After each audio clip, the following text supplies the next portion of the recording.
Inflation. We are sure you are hearing this word a lot these days, as many experts and news reporters are constantly talking about it.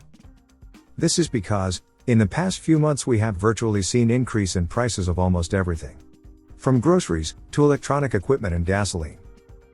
Hence the inflation rate has risen to an alarming level. In the United States, prices climbed 6.8% year over year. This is the largest increase since June 1982. And in the last month alone a 0.8% rise was seen. The high inflation rate is not only the concern for the US.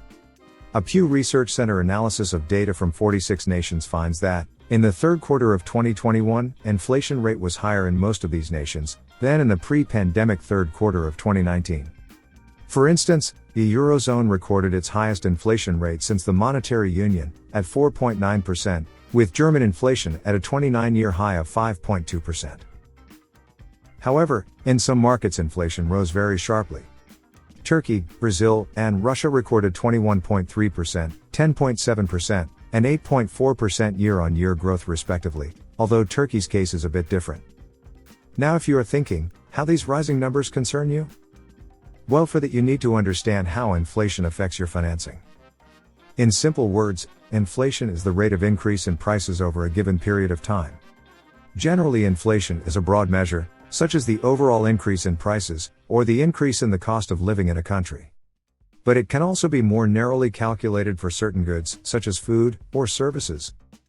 Anyway, inflation represents how much more expensive a set of goods or services has become over a certain period. That means the higher the inflation rate per year, the more money you have to pay for every product or service you use, and that affects your personal financing. And to measure the average consumer's cost of living, government agencies conduct household surveys, which is called Consumer Price Index. Now it is not like inflation is very bad for the economy. A very low level of inflation rate is always good. In fact, many advanced economies target 2 to 3% of inflation. We have also talked about this in few of our previous videos. Now the main question is, why we are seeing a sudden rise in the inflation level?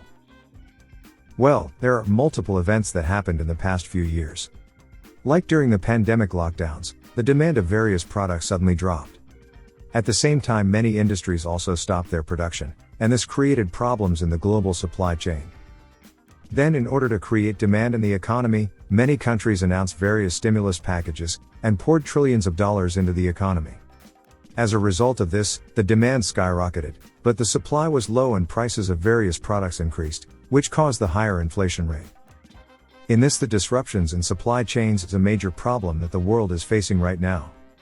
This disturbance has many reasons, and first is the slowdown in the manufacturing sector. You see, during the lockdowns the labor force around the world has suffered tremendously. Many of them lost their job during this crisis. But when the lockdowns were opened and factories restarted, we saw the worker crisis. Many workers switched to part-time jobs or entered the informal sector. At the same time, prices of commodities such as coal, crude oil, and natural gas increased, further hurting the manufacturing sector. Due to these problems, the manufacturing sector has still not reached its full potential to fulfill the demand. The semiconductor industry is a good example of this. As you might be knowing, semiconductor chips have wide applications. They are used in many products from smartphones, to computers, and even cars. Today worldwide more than 1 trillion semiconductor chips are manufactured. Yet after the initial period of the pandemic, demand for electronic gadgets and other products has increased tremendously. But the manufacturers of these chips cannot make up for the higher demand, which has resulted in slower production and a rise in the cost of these products. So if some of you are thinking why the delivery of your car is delayed, well, this could be the reason. Another factor is the rising fuel price, which is directly hitting the transportation sector. In today's globalized world, higher transportation cost of goods mean the price you have to pay for products will ultimately rise. It affects countries who are dependent on cheap fuel prices for their economic growth, such as India and China.